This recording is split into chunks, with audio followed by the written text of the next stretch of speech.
Si Coach Philip, and then si Dennis, and then Errol, and then si Kuya, and then ako, and then sa likod ko si JP of Orion.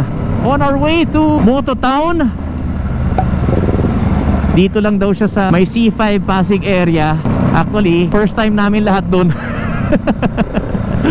Nakadaan ako once, pero naka 4 wheels ako, as in nag-pass through lang kami nung anak ko. Idea to ni JP na mag-merienda ride and at the same time tumambike na rin sa Moto Town.